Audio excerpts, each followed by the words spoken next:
Bismillahirrahmanirrahim. Assalamualaikum warahmatullahi wabarakatuh.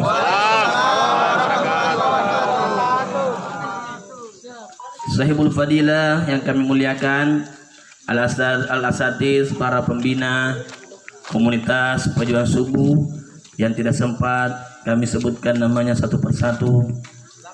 Yang kami hormati seluruh pengurus komunitas Pejuang Subuh yang tidak sempat kami sebutkan namanya, begitupun seluruh anggotanya. Alhamdulillah kita dikumpulkan oleh Allah di malam hari ini, Allah Al-Jami.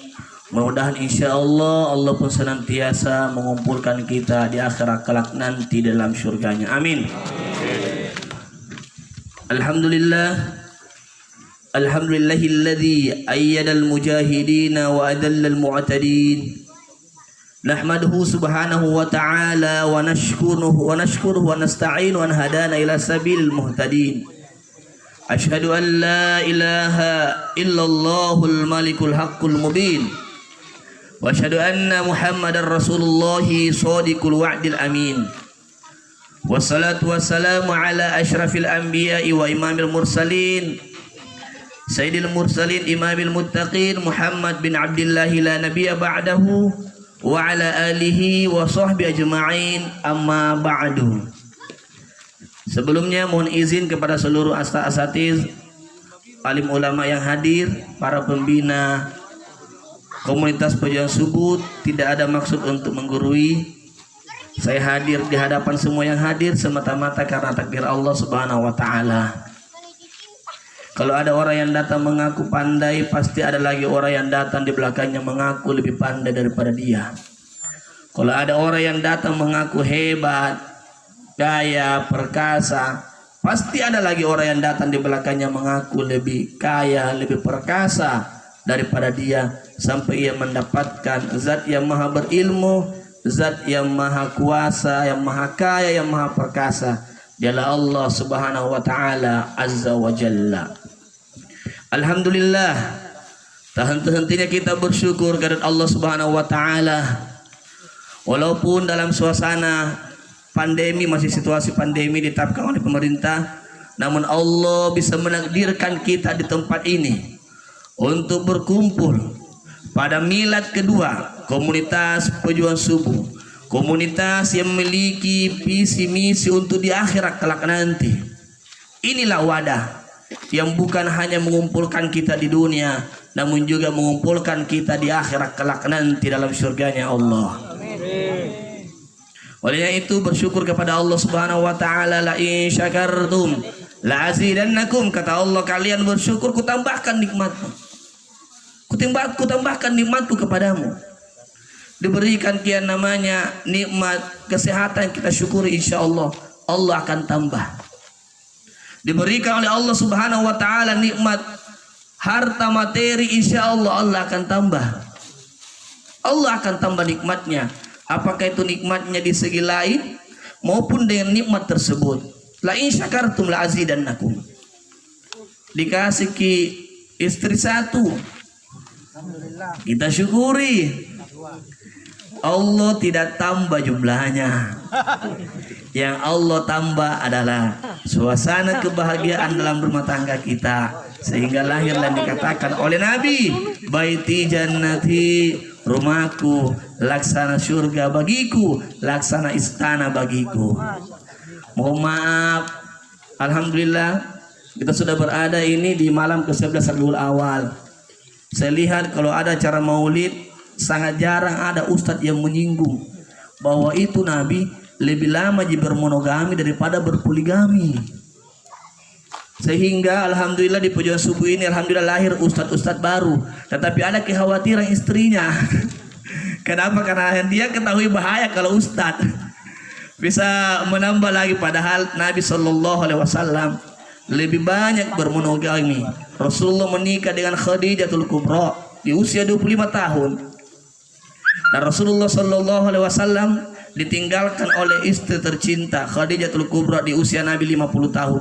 25 tahun Nabi menikah dengan Khadijatul Kubra. Nanti meninggal istri pertamanya Nabi, barulah Nabi menikah dengan perempuan lain. Jadi ibu-ibu yang hadir, kalau bapaknya minta izin mau menikah, alasannya ikuti Nabi, suruh buka sejarah. Ini kunci kasihkan yang hadir ini malam istrinya. Suruh buka sejarah. Nabi selama masih hidup istri pertamanya Khadijatul Kubra, Nabi tidak pernah menikah dengan perempuan lain. Jadi yang beruntunglah para istri yang hadir di malam hari ini, ada ilmu pengetahuan yang kita tahu sejarah Nabi. Karena banyak orang alasannya ikuti Nabi tapi enaknya sih. Tapi di saat dibangunkan untuk salat subuh berjamaah berat. Kenapa? Karena untuk masuk di komunitas pejuang subuh memang di situ butuh perjuangan. Salawat dan salam tak lupa pula kita curahkan korban baginda Rasulullah Muhammad sallallahu alaihi wasallam. Allahumma shalli wa sallim barik alaihi. Nabi adalah teladan kita. Nabi dalam riwayat dijelaskan tidak kurang dari 100 kali sehari semalam memohon ampun kepada Allah Subhanahu wa taala. Timbul pertanyaan, kenapa Nabi beristighfar mohon ampun kepada Allah Subhanahu wa taala? Jawabannya ialah setelah Rasulullah sallallahu alaihi wasallam memikirkan apa yang telah beliau lakukan.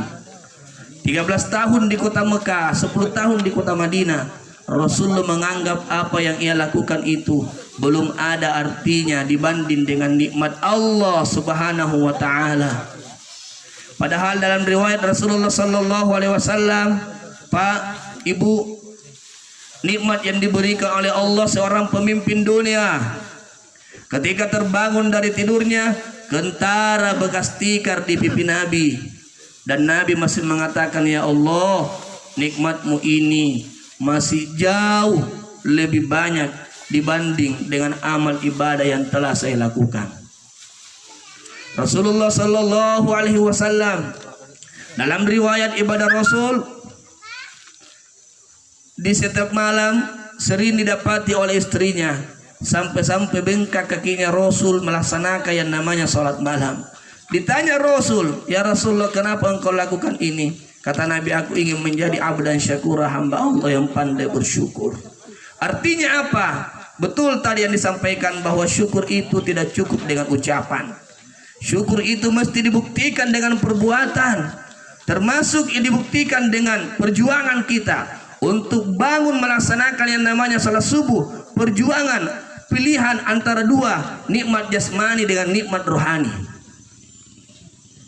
Olehnya itu, sebelum lanjut, mari kita bersalawat salam kepada baginda Rasulullah Muhammad sallallahu alaihi wasallam, dan kita mohon kepada Allah berkah salawat yang kita panjatkan bersama-sama di malam hari ini kita jadikan tawassul, mudah Allah Subhanahu wa taala mengangkat wabah di negeri yang kita cintai secara umum. Kenapa? Dalam riwayat pernah kita dengarkan semua bahwa ketika Nabi Adam alaihissalam dikeluarkan dari surga, Nabi Adam alaihissalam terpisah dengan istrinya bertahun-tahun, bahkan berpuluh-puluh tahun dalam riwayat, sehingga Nabi Adam berdoa kepada Allah, Rabbana zalamna anfusana wa illam taghfir lana wa tarhamna lanakunanna minal khasirin. Terus berdoa Nabi Adam, tapi bukan dalam waktu yang singkat. Ketika itu Nabi Adam teringat dengan satu nama yang dilihat oleh Nabi Adam alaihissalam, yang tertulis di dinding surganya Allah Subhanahu wa taala. Ketika Nabi Adam setelah diciptakan, dia melihat di dinding surga bertuliskan La ilaha illallah Muhammadur Rasulullah. Nabi Adam yakin bahwa tidak mungkin orang sembarang itu yang bernama Muhammad Rasulullah.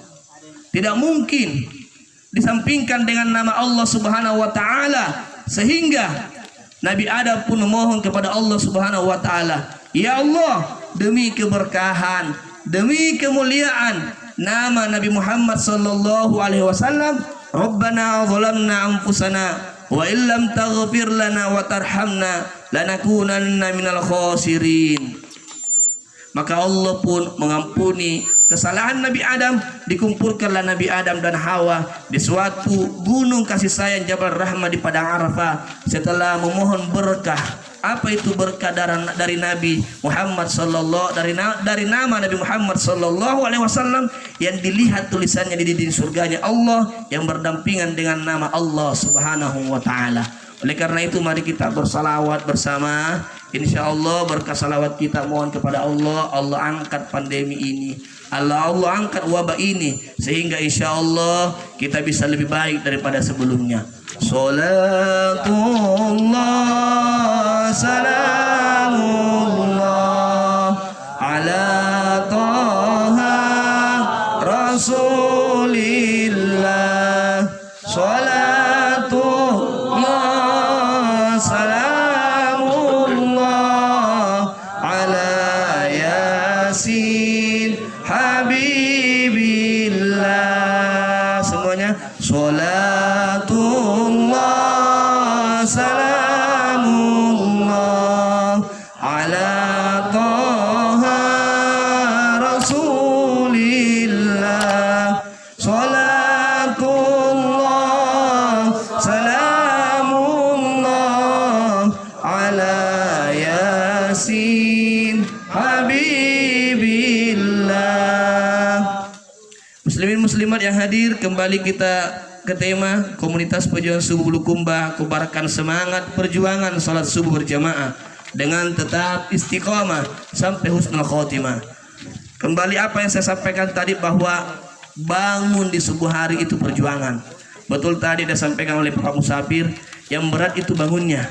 Kenapa? Karena kita mau meninggalkan ini nikmat jasmani menuju nikmat rohani. Mau meninggalkan nikmat jasmani menuju nikmat rohani. Dan apa yang kita akan tuju adalah siratal mustaqim, jalan yang lurus. Kenapa kalau jalan yang lurus? Iblis laknatullah, Bapak Ibu, sebelum dikeluarkan dari surganya Allah, minta kepada Allah. Yang pertama permintaan iblis, ya Allah, berikan aku umur yang panjang sepanjang dunia ini. Jadi ada pesannya guru kita, kalau berdoa ki yakin ki Allah kabulkan doa tak. Bagaimana cara tak yakin? Iblis saja jelas-jelas mendurhakai Allah dan diterima permintaannya, apatah lagi kita. Yang kedua permintaan iblis, laqudanna lahum siratakal mustaqim. Izinkan aku ya Allah untuk menggoda hambamu yang berada di jalan yang lurus. Hadir di masjid untuk salat subuh, keutamaannya jelas sudah disampaikan oleh saudara-saudara kita, guru-guru kita, para pembina asatis, ustaz-ustaz kita. Siapa man shallal fajar fi jama'atin, siapa yang salat subuh berjamaah, kana fi dhimmatillah, maka dia berada dalam lindungan Allah Subhanahu wa taala, dia berada dalam penjagaan Allah Subhanahu wa taala, dia berada dalam jaminan Allah Subhanahu wa taala. Artinya apa? Kalau di hari itu dia wafat, kata ulama, di hari itu dia meninggal, maka yakin dan percaya Allah menjamin dibebaskan dia dari siksaan api neraka.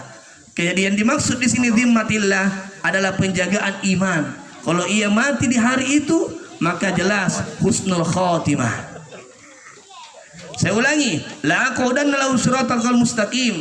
Yakin dan percaya setan iblis akan menggoda kita apabila kita senantiasa berada jalan yang lurus. Baru azan masjid ada rencana mau bangun, pasti iblis nanuki lagi. Nah, bila dalam dakwah dikatakan itu ada senjatanya iblis. Apa itu? Kulit kambing. Diselimuti ki, supaya kita tidak mau meninggalkan hangatnya itu selimutannya iblis. Butuh perjuangan. Begitu bangun ki sering, digoda lagi sebentar pi. Biar pika baru solawat, akhirnya tidur kiseng. Begitu tertidur, kamat mi, buru-buru mi, akhirnya lari sampai di sana tidak khusyuk mi. Itu yang diinginkan oleh iblis. Laqudanna lahum siratal mustaqim, menggoda hamba Allah yang berada jalan yang lurus. Jadi mohon maaf, iblis itu banyak di masjid. Di saat mendengarkan majelis ilmu, iblis menggoda kita. Saluna ceramah ustadzkah? Lamanya iblis menggoda kita. Masuk di masjid salat, begitu takbir Allahu Akbar, iblis menggoda kita. Apa itu? Pikiran kita melayang-layang di mana-mana. Iblis menggoda kita. Jadi iblis banyak di masjid, iblis banyak di pasar, para pedagang. Hati-hati ki, Ya sampai sudah expiring masih dijual ki, diganti menjadi parcel, hilang pembungkusnya. Padahal unexpired. Nah, di situ banyak iblis di pasar. Iblis banyak di kantor-kantor. Kenapa? Menggoda para pejabat untuk korupsi. Namun iblis itu tidak ada lagi di tempat maksiat. Tidak datang itu iblis di tempat perjudian. Tidak ada itu iblis Pak di tempat perjudian. Tidak ada itu datang iblis di tempat minum-minuman keras. Kenapa tidak ada? Karena semua sudah jadi iblis. Nah bila iblis buat apa ke sana nanti mangku semua itu. Jadi yang berada, saya ulangi, godaan itulah dan lalu siratal mustaqim. Di saat kita berada di jalan yang lurus, disitulah godaan Allah Subhanahu. Godaan saleh, disitulah godaan iblis laknatullah. Ingat, butuh perjuangan untuk mendapatkan yang namanya husnul khotimah. Dalam riwayat dijelaskan, ulama kita menyampaikan, iblis tidak berhenti menggoda kita. Ada 4 strategi setan dalam menjerumuskan manusia supaya setan tersebut berhasil dalam menggoda kita. Apa itu? Yang pertama, setan menghalangi kita untuk mengetahui ajaran agama kita, sehingga banyak orang tidak tertarik untuk mendengarkan ceramah agama. Banyak orang tidak tertarik mendengarkan majelis-majelis ilmu. Banyak orang tidak tertarik masukkan anaknya di sekolah-sekolah agama. Mohon maaf, 3 anaknya bahkan lebih dari itu, tidak ada satupun anaknya disekolahkan di pesantren. Kenapa? Yang ia pikirkan, bagaimana anakku bisa masuk SD negeri, tamat SD negeri masuk SMP negeri, tamat SMP negeri masuk SMA negeri, tamat SMA negeri masuk ke universitas negeri, tamat universitas negeri bagaimana bisa jadi pegawai negeri. Sangat jarang yang memikirkan, apakah di saat aku telah tiada nanti, adakah anak yang pandai mendoakanku, senantiasa mengalir doa-doa di saat aku telah tiada nantinya. Iblis meluncurkan strategi yang pertama. Ini harus kita ketahui untuk mempertahankan sifat istiqomah kita. Yang kedua, kalau iblis sudah berhasil, kalau iblis tidak berhasil menggoda kita, tetap kita menuntut ilmu agama, mengetahui yang mana yang halal, yang mana yang haram, iblis tidak berhenti meluncurkan strategi yang kedua. Apa itu? Menghalangi kita untuk mengamalkan ajaran agama kita. Ada orang yang tahu sholat itu wajib, tapi masih banyak orang yang berat sujud di hadapan Allah Subhanahu wa taala. Iblis meluncurkan strategi yang kedua, menghalangi kita untuk mengamalkan ajaran agama kita. Banyak orang yang tahu, mohon maaf, rentenir, riba itu haram, tapi masih banyak yang mempraktekkan. Artinya apa? Iblis berhasil meluncurkan strategi yang kedua, menghalangi kita untuk mengamalkan ajaran agama yang kita ketahui. Kalaupun kita mampu mengamalkan ajaran agama yang kita ketahui, iblis tidak berhenti meluncurkan strategi yang ketiga. Apa itu? Menggoda kita untuk tidak usah memperbanyak amal ibadah. Jangan mau dulu ke masjid di kamopi, ya wajib mau jam yang sunnah. Nah, zakat wajib saja, tidak usah bersedekah. Ini iblis menggoda kita, menghalangi kita untuk tidak memperbanyak amal ibadah kita, sehingga ada orang tidak salat sunnah ba'diyah langsung keluar. Iblis menghalangi kita. Kalau kita berhasil memperbanyak amal ibadah, ini strategi yang keempat, supaya kita istiqomah, tidak sia-sia ibadah kita. Apa strategi setan iblis yang keempat untuk menjerumuskan kita? Menanamkan sifat riya dalam hati kita. Hati-hati ki. Mohon maaf, sifat riya. Riya kata Nabi asyirkul asgar, tergolong syirik kecil, seperti semut hitam yang berjalan di atas batu hitam di malam gelap gulita, biasa muncul tiba-tiba dalam hati kita. Hati-hati ki. Siapa orang yang beribadah karena ingin mendapatkan pujian dari sesama, hati-hati, runtuh amal ibadahnya. Jangan sampai tujuan kita untuk bisa mendapatkan jaminan Allah, ternyata ada sifat riya dalam hati kita. Hati-hati. Ini strategi setan yang terakhir untuk menjerumuskan kita, menghalangi manusia. Saya ulangi, strategi setan yang terakhir untuk menjerumuskan manusia apa itu? Menanamkan sifat riya dalam hati. Jadi untuk istiqomah, mari kita yakin, seyakin-yakinnya bahwa kapan ada sifat riya dalam hati, maka itu adalah godaan iblis. Maka segera beristighfar kepada Allah Subhanahu wa taala. Tapi kalau tujuan kita untuk motivasi jemaah, saya kira itu tergantung niat masing-masing. Karena terkadang orang membuat status tujuannya untuk mengingatkan saudaranya. Intinya dari niat tadi masing-masing. Ada orang menyampaikan di masjid sumbangannya, mohon maaf, dia sampaikan sumbangan 2 juta, tetapi dia riya, maka runtuh amal ibadahnya. Kama sali Safwan alaihi turab, kama sali Safwan alaihi turab fa asabahu wabil, maka hilang semua sedekahnya. Ada orang tidak disebutin namanya, amplop misalnya ditulis di situ amplop 002, isi sumbangannya 1.500.000 tanpa nama, tetapi nak kopi di dekana, weh, tahu gitu cis tanpa nama saya itu. Ini riya juga. Jadi artinya apa? Tergantung niatnya orang. Ada tukang penjual tomat misalnya, nah suruh sebutkin namanya, penjual tomat dan bakso misalnya 500.000, tujuannya supaya penjual yang lain terpancing untuk menyumbang, maka itu bukan riya. Intinya dalam hati kita masing-masing. Yeah. Jadi saya cuma ingatkan dengan penyakit riya ini, riya anas, yang dapat menggugurkan pahala ibadah kita, karena ini strategi setan dalam menjerumuskan kita, dalam menggoda kita supaya kita tidak mendapatkan yang namanya husnul khotimah. Kemudian daripada itu, hikmah yang kedua yang ingin saya sampaikan di dalam milad ini, karena berhubungan dengan suasana maulid juga malam 11 Rabiul Awal, ciri-ciri umatnya Nabi Muhammad sallallahu alaihi wasallam. Di akhir surah Al-Fat, Allah Subhanahu wa taala berfirman, ciri-ciri umatnya Nabi Muhammad sallallahu alaihi wasallam di antaranya simahum fi wujuhihim min atharis sujud. Ciri-ciri umatnya Nabi Muhammad nampak pada wajahnya bekas-bekas sujudnya. Apa maksudnya di sini? Apakah yang dimaksud orang yang dahinya hitam? Mohon maaf, terlalu sederhana kalau itu yang kita maksud.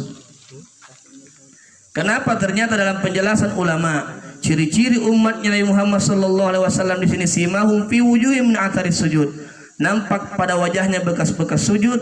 Menurut penjelasan ulama, kalimat ini mengandung ilmu balaga, majasil mursal ala kulliyah.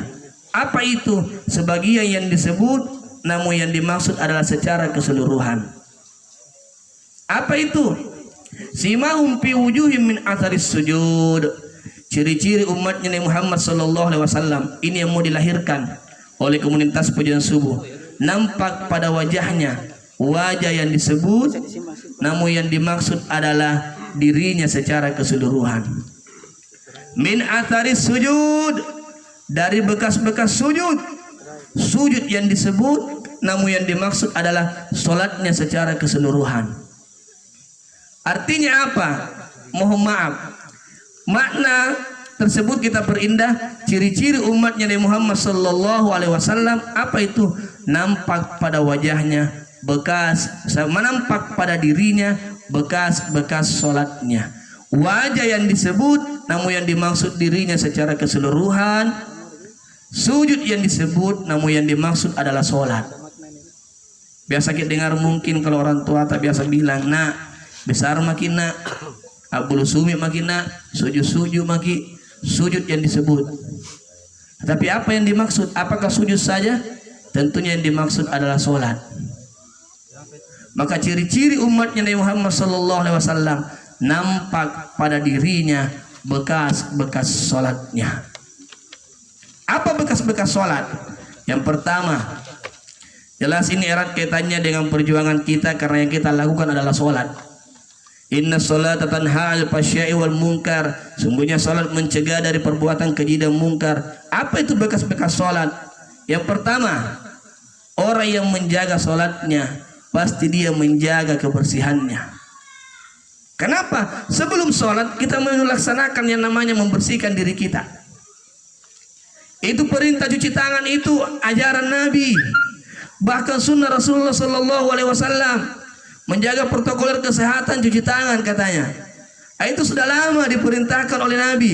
Bahkan dalam hadis, idza staiqizu ahadukum min naumihi, kata Nabi, apabila bangun salah seorang di antara kamu dari tidurnya, baru bangun tidur, nah suruh Nabi cuci tangan. Fala ya'mis yadahu fil ina'i, jangan masukkan tangannya ke dalam bejana, bermakna jangan mengambil makanan, kata Nabi, jangan menyentuh makanan minuman, hatta sehingga engkau yaksilu, mencuci tanganmu salasan 3 kali. Bekas salat yang pertama menjaga yang namanya kebersihan. Kenapa Nabi suruh cuci tangan kita ketika bangun tidur? Lanjutan hadisnya Nabi, fa innahu la yadri, karena kamu tidak tahu aina batat yaduhu, di mana itu bermalam tanganmu tadi malam. Coba lihat indahnya bahasa Nabi. Jadi kalau perintah cuci tangan itu sunnah Rasulullah Sallallahu Alaihi Wasallam. Nabi mengatakan cuci tangan tak begitu bangun tidur, karena kau tidak tahu di mana bermalam tanganmu. Kalau anak-anak biasa tangannya nagarut tomi pantana.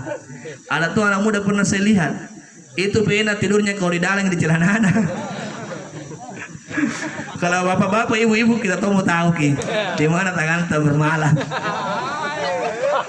Logikanya bangun tidur saja disuruh cuci tangan, apalagi dari luar ki.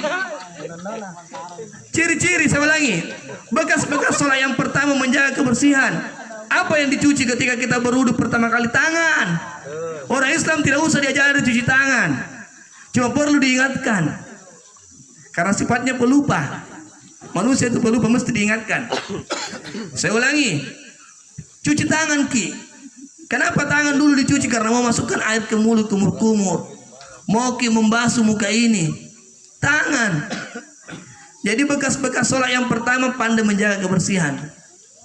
Kalau ada orang Islam tidak tahu membaca, dilarang buang sampah, di situ masih buang sampah, dipertanyakan di mana nilai-nilai sholatnya. Saya heran tuh itu kalau ada orang berapa kali ditanya di situ dilarang buang sampah, di sini masih buang sampah lagi. Ditambah lagi di situ tertanda kepala dusun, kepala lurah, masih tidak didengarkan lagi. Akhirnya apa berlaku nih? Apa yang dikatakan oleh Nabi, diberikan oleh Allah akal tapi tidak mempergunakan. Ulaih kahum kal an'am, mereka seperti binatang. Tidak usah heran kalau di situ ditulis anjing yang buang sampah di sini. Kenapa? Karena dia tidak mempergunakan akalnya. Tapi ternyata sudah ditulis anjing yang buang sampah di sini, masih ada lagi orang yang buang sampah di situ. Saya pernah lihat di Makassar. Apa tulisannya di situ sehingga tidak ada orang yang buang sampah? Pakai spanduk besar. Apa tulisannya? Ya Allah, cabutlah nyawanya orang yang buang sampah di sini. Tidak ada yang buang sampah. Kenapa? Foto sementara nabuah lagi. Nah datang malaikatul maut, mati bijak. Artinya apa? Yang diinginkan nampak pada pujian subuh, jelas menjaga kebersihan. Jelas, sudah jelas ini. Yang kedua, bekas-bekas sholat yang diinginkan. Apa itu? Sholat dimulai dengan takbir Allahu Akbar, diakhiri dengan salam Assalamualaikum warahmatullahi wabarakatuh. Assalamualaikum warahmatullahi. Artinya apa? Orang yang sholat pasti memperbaiki dua hubungan ini. Hablum minallah, hubungannya kepada Allah. Hablum minan nas, hubungannya dengan sesama. Perbedaan pilihan di pilkada tidak jadi masalah, namun persatuan dan kesatuan kita di komunitas pujian subuh harus tetap terjaga. Allahu Akbar. Kepala boleh sama-sama bulat, namun pilihan belum tentu bisa disamakan. Oleh karena itu mari kita saling menghargai pilihan satu sama lain. Kenapa? Karena beda-beda pasti. Ada orang yang memang langsung merasakan itu calon A, ada juga yang rasakan calon B. Yang tidak usah dipermasalahkan yang seperti itu. Biasa gitu dinamika ji. Kasihan kita. Terjadi perpecahan, terjadi permusuhan keluarga gara-gara pilihan, beda pilihan. Akhirnya apa yang dipilih itu si kamatannya mobil mogok. Biasa kita mobil mogok pak. Kalau didorong itu, alolo minakana dada, terima kasih. Nah tinggal kau maki. Tidak tahu baik kalau turunnya dulu terima kasih. Kalau jalannya terus, nah apa itu kita salah-salah makin di belakang. Jadi saya ulangi, memperbaiki hubungannya kepada Allah dan memperbaiki hubungannya dengan sesama. Itu yang diinginkan dari komunitas pujian subuh ini. Al-muslim, orang Islam itu salimal muslim, selamat orang Islam yang lain min lisanihi wa yadihi, dari gangguan lisannya, ucapannya, dan dari gangguan tangannya. Ini mesti yang perlu kita jaga di saat di antara dua waktu sholat, antara subuh dan duhur, antara duhur dan asar, antara asar dan maghrib, antara maghrib dan isya. Disitulah intinya nilai-nilai salat yang diinginkan terpatri tercermin dalam kehidupan kita sehari-hari. Jangan rajin sholat ibu-ibu, namun tetangganya semuanya pernah mendigiyaki, mulai dari pintu gerbang sampai lorong buntu. Dia bangasin agak gia. Satu juga tidak temani gia, kenapa? Ada pinjana di situ. Menjaga hubungan, hablum minallah, hablum minan nas. Itu yang diinginkan. Apalagi nilai-nilai sholat yang diinginkan, ciri-ciri umat Nabi Muhammad nampak pada dirinya bekas-bekas sholatnya. Sholat mengajarkan kita konsep menatap kehidupan dunia. Apa itu? Tarahum ruk'an sujada. Engkau melihat mereka ruku. Umat Muhammad senantiasa ruku. Apa itu ruku? Konsep menatap kehidupan dunia, senantiasa melihat ke bawah. Artinya apa? Di saat kita sudah banting tulang bekerja untuk menafkahi keluarga kita, begitu juga para istri, suami tak kasihan sudah capek bekerja keras membanting tulang, sudah ada hasilnya, maka bandingkanlah hasilnya itu dengan orang-orang yang ada di bawah kita. Itulah konsep mensyukuri nikmat Allah. Tarahum ruk'an sujada. Engkau senantiasa melihat umatnya Nabi Muhammad ruku dan sujud. Artinya apa? Orang yang senantiasa melihat ke bawah kehidupan dunia, gampang sujud syukur kepada Allah Subhanahu wa taala. Tapi kalau selalu kita melihat ke atas, gampang kita bulinta. Coba mai kalau ada orang yang ruku melihat ke atas, pasti pusing. Begitu juga kehidupan dunia ini. Kalau ada rezeki yang diberikan oleh Allah Subhanahu wa taala lewat suami kita, bandingkanlah rezeki itu dengan orang-orang yang ada di bawah kita. Sudah ada pendapatan suami 5 juta, bandingkan dengan pendapatan di bawah tak yang 3 juta. Sudah ada pendapatan 3 juta, bandingkan dengan yang masih honor yang ratusan ribu. Insya Allah pasti kita akan sibuk sujud syukur kepada Allah Subhanahu wa taala. Diberikan ke rumah kecil, sederhana. Kalau hujan bocor-bocor ki, banjir ki poin, tapi rumah sendiri, bersyukur ki kepada Allah dengan melihat ke bawah. Apa itu? Bandingkan dengan rumah orang-orang yang ada sekeliling kita yang masih kontrak, masih sibuk tiap hari mencari yang namanya uang kontrakan. Artinya apa? Orang yang senantiasa bangun di subuh hari sholat, yakin dan percaya, pandai bersyukur kepada Allah Subhanahu wa taala karena kehidupan dunia. Tarahum ruk'an sujada. Dia senantiasa melihat ke bawah ruku dan gampang sujud kepada Allah Subhanahu wa taala. Apalagi yang diajarkan oleh salat? Ciri-ciri umatnya Nabi Muhammad sallallahu alaihi wasallam. Salat mengajarkan kita kedisiplinan. Yang pertama sudah jelas, disiplin waktu. Inna salata kanat 'alal mu'minina kitaban mauquta. Salat itu telah ditetapkan oleh Allah waktunya kepada orang-orang yang beriman, mauquta, bukan mau-mauta. Karena tonton sembahyang mau-maunya. Salat duhur ki 2:30. Begitu selesai salat duhur, assalamualaikum warahmatullahi, assalamualaikum warahmatullahi, bunyi masjid, assalatu wassalamu alaik. Negara asar misiding. Bukan asar bos, kau yang terlambat. Kau yang terlambat salat 2:30 baru salat duhur. Apalagi sekarang waktu salat maju, hati-hati ki. Ya. Kalau di Makassar itu yang 4:27. Yang Makassar subuhnya. Hati-hati yang makan sahur. Makan sahur 4:30 sampai tahu. Itu bilang datang ki salat subuh berjamaah supaya ditahu ki waktu-waktu tersebut. Disiplin waktu yang pertama. Yang kedua, mengajarkan kita disiplin bergerak. Di mana itu?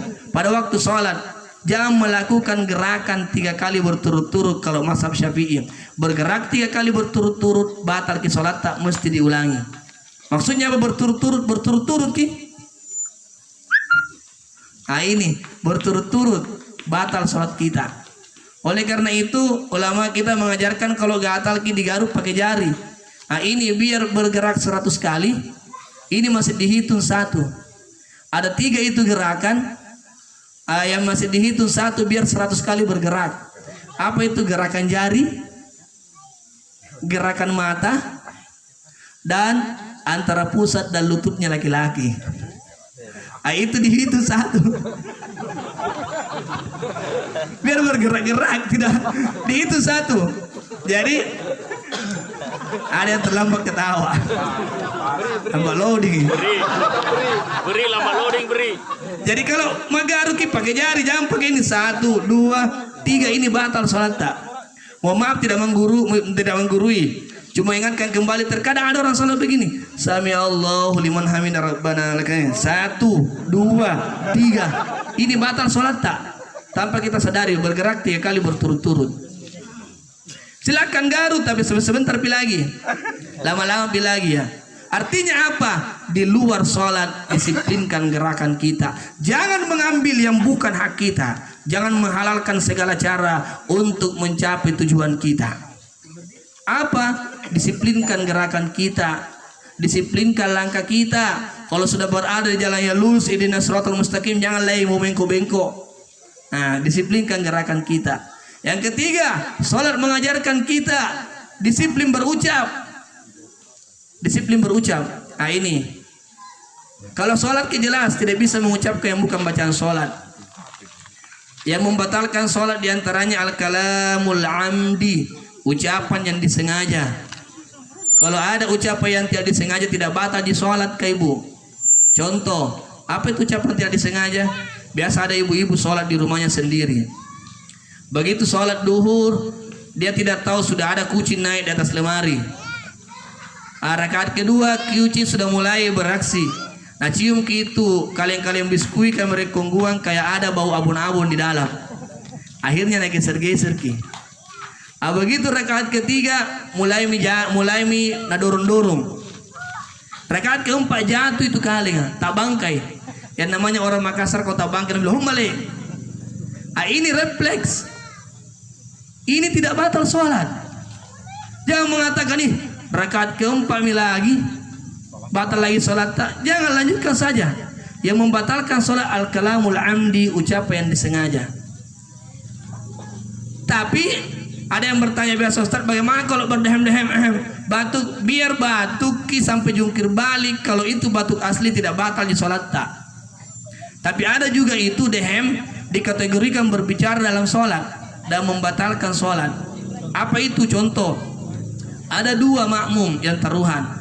Sebentar kalau ajianu imam lihat mi pemumpunan rakaat kedua pasti kulhuallah. Tidak tahu sembarang tuh itu kau. Pitikan naik lekar sebentar. Selesai rakaat pertama, naik rakaat kedua. Waladdallin. Amin. Bismillahirrahmanirrahim. Qul huwallahu ahad. Ini tadi yang taruhan masang. Masuk aja toh yang kita lihat, gue bilang ini batal sholatnya karena dehemnya itu mengandung makna berbicara dalam sholat. Toh yang itu yang gue bilang hati-hati ki, batal ini sholatnya.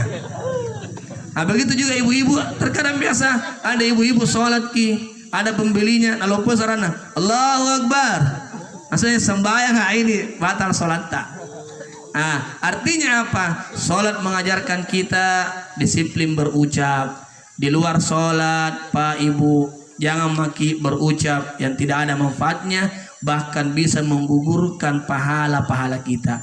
Kenapa? Siapa yang bergibah, maka sungguhnya engkau telah memberikan pahala kebaikanmu kepada orang yang engkau gibah tersebut. Sekarang kurang-kurang orang kuliah di lorong gosip sejak corona, tetapi pindah sini di grup WA. Di grup WA saya gosip. Astagfirullahalazim. Hati-hati ki, ini menggugurkan amal kebaikan kita, rugi ki. Disiplin berbicara. Tidak usah menyampaikan berbicara di sini, bisa juga dalam tulisan, menyebarkan berita-berita hoax yang memecah belah rakyat atau masyarakat Bulukumba. Yang keempat, ciri-ciri umat Muhammad sallallahu alaihi wasallam yang didapatkan dalam salat apa itu? Dia disiplin berpikir. Kedisiplinan yang keempat apa itu? Disiplin berpikir. Kalau sementara sholat ke Allahu Akbar, pikiran tak tertuju dengan pekerjaan dunia, tak konsentrasi ke seding. Artinya apa? Di luar sholat ibu disuruh kita disiplin berpikir, jangan makin sembarang pikir. Melihat anaknya orang, seorang yang melihat tetangga tiba-tiba beli mobil baru, tiba-tiba langsung renovasi rumahnya 3 lantai, jangan makin sembarang pikir. Islam telah mengajarkan kita untuk disiplin berpikir. Tidak usah mengatakan barangkali, nakul leanjo. Hati-hati ki. Boleh jadi dia tahu dapat harta warisan di kampung, sudah jual tanah. Jangan sembarang pikir. Nah cerita apa kurangannya saudaranya. Nah bilang buranenu yang selingkuh, itu selingkuh. Buranenu ya, buranenu ten aja, melobet mi. Urusanmu urus. Jangan urusannya orang. Ada seundangannya. Undangannya orang, anaknya menikah. Kenapa cepat sekali menikah itu anaknya? Nah baru kelas 2 SMA. Kenapa kau mau pusing? Disiplinkan pikiran kita. Jangan sembarang pikir. Orang sukses pilkada, tidak usah sembarang pikir. Selesai pilkada, selesai. Tidak usah lagi mencari ini. Jangan sembarang kita pikirkan. Karena Islam telah mengajarkan 4 kedisiplinan. Disiplin waktu, disiplin bergerak, disiplin berucap, dan disiplin berpikir. Itulah nilai-nilai sholat yang diharapkan muncul pada diri pejuang subuh insyaallah, sehingga kita bisa meraih namanya ini istiqomah. Innalladzina qalu rabbunallah. Siapa? Sesungguhnya orang-orang yang mengatakan Allah Tuhanku, tsumastaqamu, kemudian dia istiqamah di jalan Allah, berusaha tetap di jalan Allah, berusaha mempertahankan amal kebaikan yang telah ia lakukan. Tatanazzalu alaihimul malaikah, maka turunlah malaikat dan dikatakan kepadanya, alla takhafu, jangan engkau takut, wala tahzanu, dan jangan kamu bersedih, ubshiru, bergembira engkau bil jannah, dengan surga yang telah dijanjikan oleh Allah Subhanahu wa taala. Bapak Ibu, seluruh jemaah komunitas pejuang subuh yang dirahmati oleh Allah Subhanahu wa taala, mengakhiri tausiah ini kita berdoa kepada Allah Subhanahu wa taala terlebih dahulu, karena ini adalah milad kita, milad kedua. Mari kita bersama-sama berzikir kepada Allah Subhanahu wa taala. Kenapa? Karena di saat kita berzikir turun malaikat di sekitar kita melaporkan kepada Allah Subhanahu wa taala apa yang dilakukan komunitas pejuang subuh yang kedua ini. Insya Allah Allah senantiasa memberkahi kita. Allah Subhanahu wa taala senantiasa menjaga yang namanya iman dalam hati kita, sehingga kita bisa meraih namanya husnul khotimah. Mohon izin kepada seluruh asatiz, mari kita bersama-sama berdoa, diawali dengan berzikir kepada Allah Subhanahu wa taala. Yang pertama, kehadiran kita ini kita berpartisipasi untuk keamanan daerah yang kita cintai yang akan menghadapi pilkada. Mudah-mudahan insyaallah berjalan lancar, tanpa ada perpecahan, tanpa ada pertikaian, perselisihan. Insyaallah daerah kita ini, daerah Bulukumba, sukses damai dalam melaksanakan yang namanya pilkada di tahun ini. Ala hadhihi niyyah bi barakatil Fatihah. A'udzu billahi minasyaitonir rajim. Bismillahirrahmanirrahim.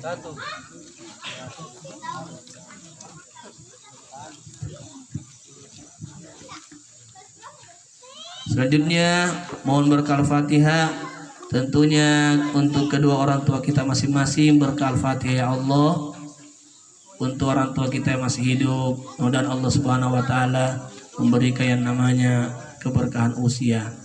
Yang sakit Allah angkat penyakitnya. Allah memberikan kita kesempatan untuk membahagiakan mereka di sisa-sisa umurnya. Allah memberikan husnul khotimah di akhir hidupnya. Yang telah tiada, Allah Subhanahu wa taala mengampuni dosa dan kesalahannya, melapangkan kuburnya, menerangi kuburnya, menjadikan kuburnya salah satu dari taman-taman surganya Allah Subhanahu wa taala. Ala hadhihi niyyah liwalidaina. Al-Fatihah.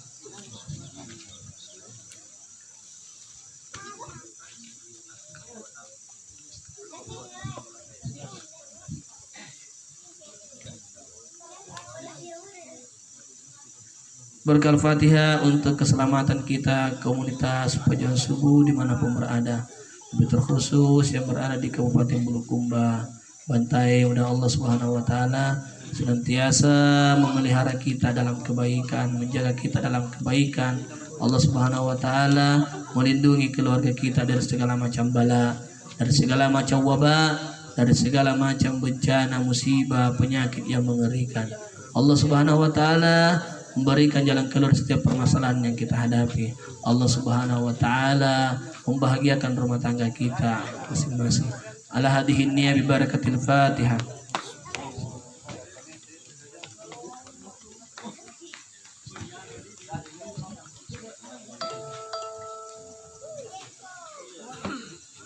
Mari mengawali doa ini dengan bersama-sama beristighfar kepada Allah Subhanahu wa taala. Astaghfirullahal azim, astaghfirullahal azim, astaghfirullahal azim, astaghfirullahal azim, astaghfirullahal azim, astaghfirullahal azim, astaghfirullahal azim, astaghfirullahal azim, astaghfirullahal azim, astaghfirullahal azim, astaghfirullahal azim, astaghfirullahal azim. Ya Allah ya Rabb, dengan izin-Mu ya Allah, Engkau mengumpulkan kami di tempat ini ya Allah. Ya Allah ya Rabb, segala puji hanyalah milik-Mu ya Allah. Ya Allah, ampuni jika selama ini masih lebih banyak keluh kesah kami daripada syukur kami. Ya Allah, ampuni jika selama ini kami hanya pandai bersyukur di saat Engkau berikan kami materi, di saat Engkau berikan kami harta, jabatan, namun kami jarang bersyukur ya Allah. Di saat bangun di pagi hari, Engkau telah mengembalikan penglihatan pada mata kami, Engkau telah mengembalikan pendengaran pada telinga kami, Engkau telah mengembalikan kesehatan pada tubuh kami ya Rabb. Ya Allah, ampuni pula jika selama ini masih lebih banyak marah kami daripada sabar kami. Situasi ini menyadarkan kami, mengajari kami untuk pandai menjadi hamba-hamba-Mu yang sabar. Ya Allah ya Rabb, ampuni pula jika selama ini masih lebih banyak dosa yang kami lakukan dibanding ketaatan kepada-Mu ya Allah. Ya Allah ya Rabb, kami menyadari begitu banyak dosa dan kesalahan yang telah kami lakukan ya Rabb. Dosa kecil, lebih-lebih lagi dosa besar. Dosa yang kami lakukan secara sembunyi-sembunyi maupun terang-terangan. Dosa yang masih kami ingat ya Allah, maupun dosa yang telah kami lupakan ya Allah. Ampuni ya Allah, ampuni dosa dan kesalahan kami. Terkadang kami menyadari karena dosa dan kesalahan kami layak mendapatkan siksaan-Mu, namun kami menyadari ya Allah, ampunan-Mu ya Rabb, kasih sayang-Mu ya Allah, rahmat-Mu ya Allah masih jauh lebih besar, masih jauh lebih banyak dibanding dengan sifat penyiksaan-Mu. Ampuni dosa dan kesalahan kami ya Allah. Tidaklah yang hadir di tempat ini ya Allah membawa dosa dan kesalahannya ya Allah, melainkan Engkau ampuni dosa dan kesalahannya sebelum meninggalkan tempat ini ya Allah ya Rabb. La ilaha illallah, la ilaha illallah, la ilaha illallah, la ilaha illallah, la ilaha illallah. Semuanya la ilaha illallah, la ilaha illallah, la ilaha illallah. Bayangkan ini adalah ucapan terakhir kita sebelum Allah menjemput kita. Ini adalah ucapan yang bisa kita ucapkan di telinga orang-orang yang kita cintai. La ilaha illallah, la ilaha illallah, la ilaha illallah, Muhammadur Rasulullah. Ya Allah ya Rabb, kuatkan tauhid kami ya Allah, kokohkan keimanan kami ya Rabb, sebagaimana Engkau telah mengokohkan bangunan Ka'bah Baitullah ya Rabb. Tunjukilah kami jalan yang lurus ya Allah. Ya apabila kami berada di atasnya, tidaklah kami tersesat buat selama-lamanya ya Rabb. Ya Allah ya Rabb, di saat Engkau takdirkan kami untuk kembali kepadamu ya Allah, matikan kami bihusnil khatimah, matikan kami dalam keadaan bihusnil khatimah, matikan kami dalam ketaatan kepadamu, matikan kami ya Allah dalam berzikir bermunajah kepadamu ya Allah ya Rabb. Subhanallah walhamdulillah wala ilaha illallah wallahu akbar. Subhanallah walhamdulillah wala ilaha illallah wallahu akbar. Subhanallah walhamdulillah wala ilaha illallah wallahu akbar. La haula wala quwata illa billah. La haula wala quwata illa billah. La haula wala quwata illa billah. La haula wala quwata illa billah. La haula wala quwata illa billah. La haula wala quwata illa billahil aliyyil azim. Sallallahu ala Muhammad. Sallallahu alaihi wasallam. Sallallahu ala Muhammad. Sallallahu alaihi wasallam. Sallallahu ala Muhammad. Sallallahu alaihi wasallam. Sallallahu ala Muhammad. Sallallahu alaihi wasallam. Sallallahu ala Muhammad. Sallallahu alaihi wasallam. Sallallahu ala Muhammad. Sallallahu alaihi wasallam. Al-Fatihah. Bismillah. Iyyaka na'budu.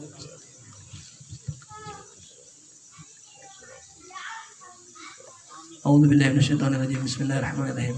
الحمد لله رب العالمين. اللهم صل وسلم وبارك عليه. اللهم ببركة بحق سورة الفاتحة بكلمة طيبات. اللهم إنا نسألك العفو والعافية في الدين والدنيا والآخرة. اللهم إنا نسألك العفو والعافية في ديننا ودنيانا وأهلنا وأموالنا. اللهم استر عوراتنا وآمن روعاتنا. اللهم احفظنا من بين يدينا من خلفنا وعن يميننا وعن شمالنا ومن فوقنا، ونعوذ بعظمتك من أن نقتال من تحتنا. اللهم اغفر لنا إنه لا يغفر الذنوب إلا أنت. اللهم إنا نشهدك إنك أنت الأحد الصمد الذي لم يلد ولم يولد ولم يكن له كفوا أحد. اللهم إنا نسألك أن تغفر لنا. اللهم إنا نعوذ بك من البرص والجنون والجذام ومن سيء الأسقام وخصوصا من وباء الكورونا. اللهم رب الناس اذهب البأس يا رب، اشف مرضانا، اشف مرضى جميع المسلمين والمسلمات في كل مكان. اللهم عافنا في أبداننا، اللهم عافنا في أسماعنا، اللهم عافنا في أبصارنا. لا إله إلا أنت. اللهم إنا نعوذ بك من الكفر والفقر، ونعوذ بك من عذاب القبر. لا إله إلا أنت. اللهم اختم لنا بحسن الخاتمة. اللهم اختم لنا بحسن الخاتمة. اللهم اختم لنا بحسن الخاتمة ولا تختم علينا بسوء الخاتمة. اللهم إنا نسألك رضاك والجنة ونعوذ بك من سخطك والنار. اللهم اكتب بنا فيما جرت بالمقادير. اللهم ربنا هب لنا من أزواجنا وذرياتنا قرة أعين واجعلنا للمتقين إماما. Ya Allah ya Rabb, dengan izin-Mu ya Allah, Engkau kumpulkan kami di tempat ini ya Allah. Kumpulkan pula kami senantiasa dalam kebaikan. Kumpulkan pula kami senantiasa dalam surga-Mu di akhirat kelak nanti. Ya Allah ya Rabb, Engkau maha mengetahui hajat-hajat kami ya Allah. Engkau maha mengetahui hajat-hajat kami ya Allah ya Rabb. Tidaklah yang hadir di tempat ini ya Allah memiliki permasalahan hidup, melainkan Engkau berikan jalan keluar di setiap permasalahannya sebelum meninggalkan tempat ini ya Rabb. Ya Allah ya Rabb, tidaklah yang hadir di tempat ini ya Allah memiliki yang namanya penyakit lahir maupun batin, baik yang ia ketahui maupun ia tidak ketahui ya Allah, melainkan Engkau angkat penyakitnya ya Rabb sebelum meninggalkan tempat ini. Ya Allah ya Rabb, tidaklah hadir di tempat ini ya Allah memiliki dosa dan kesalahan, melainkan Engkau ampuni dosa dan kesalahannya sebelum meninggalkan tempat ini.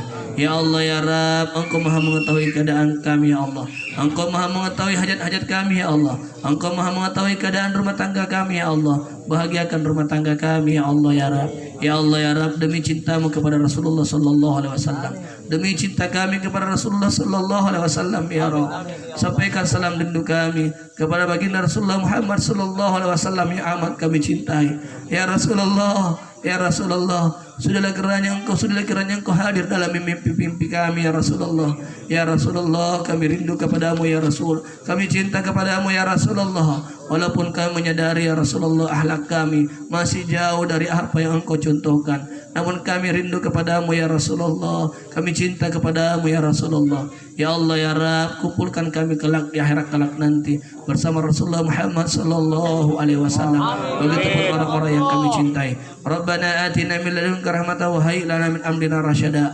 Ya Allah ya Rabb, di tempat ini pula kami mohon kepadamu ya Allah, anugerahkan kepada kami ya Allah pemimpin-pemimpin yang takut kepadamu ya Allah dan sayang kepada kami. Ya Allah, jadikanlah kami ya Allah yang berkumpul di tempat ini ya Allah berakhir dari husnul khotimah, berakhir dari husnul khotimah, berakhir dalam husnul khotimah ya Allah ya Rabb.